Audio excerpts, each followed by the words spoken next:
केमती करछि आपन देखिबे। अभी दही बैगनटा केमती करी काटी देछि फाळ करिकि तापर कोन करबा के लूण पके दबा 1.5 चम्मच 2 चम्मच पाखी लूण पके दबा। तापर हलदी 1 चम्मच पके देकी ताकू गोळेई देबा।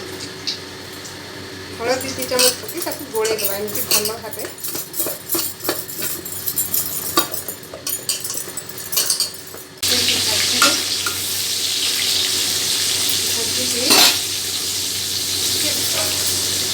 करछि देखो दही केबे भी एमती पूरा करछि ताकू प्लेन कर देबे जम्मा रखिबेनी जो बिंदा बिंदा जेमती रहिबेनी एमती करके भल्लरे गोळेई देबे। भल्लरे गोळेइबा एमती दहीटा भल्लरे एमती गोळेई देबा। गोळेई देके पूरा प्लेन कर देबा।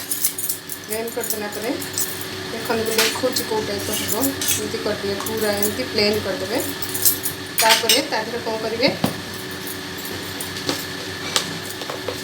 1 चम्मच चीनी देवे। जदि आप चीनी खाया पसंद करते ना चलो चीनी देवे। जदि चीनी खाया पसंद कर तो चीनी देवे। 1 चम्मच चीनी देवे।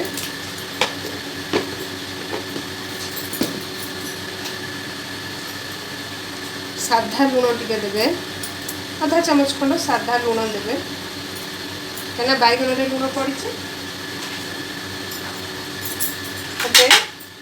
आंब अदा कोरी केमती देदेवे।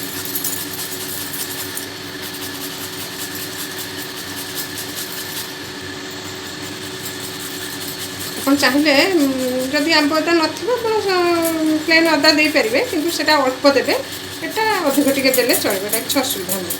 यदि आप आंब अदा थी तो देवे ना ना किसी दबा दरकार नहीं प्लेन अदा भी दे पारे कि आंब अदार टेस्टा बहुत बढ़िया दही बैगनर। तापर कौन करवा ता सहित गोलमरीच गुंड कर रखी पकईदेली।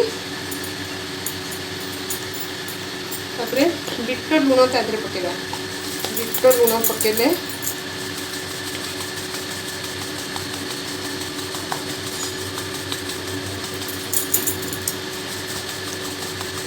आधा चम्मच पाखापाखि बीट लुण पकईदे। तापर कौन करेंगे जीरा लंका गुंड कर रखी से टे अल्प आप राग खाया जी चाहिए से पकेबे।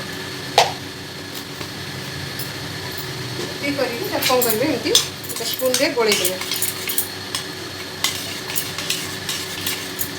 एमती गोलई छाड़देले चलते ए दही छुंकटा करवा। अल्प टिके तेल देछि अल्प टिके तेल देछि सहित 2टा सुखिला लंका पकईदेवे। जीरा 1 चम्मच सोरिष 1 चम्मच फुटी आसला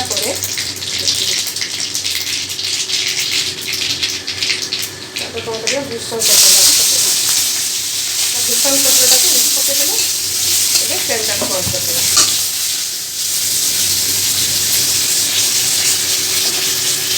टे ठंडा हाँपाई छाड़ा कहीं गरमटा पकईदेले दहीटा छिड़ी जापे टे ठंडा हाँपा छाड़देवा।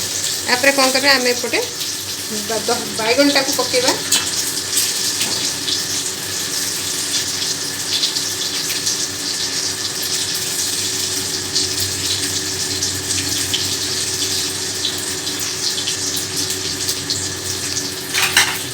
बेसी पानी देवेनि बेसी पानी देले एते भल होबनी।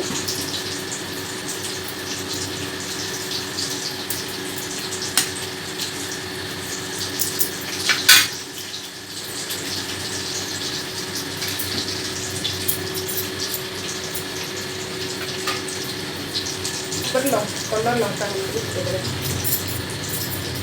आप होगला तुम दही बैगन ढाल देवा।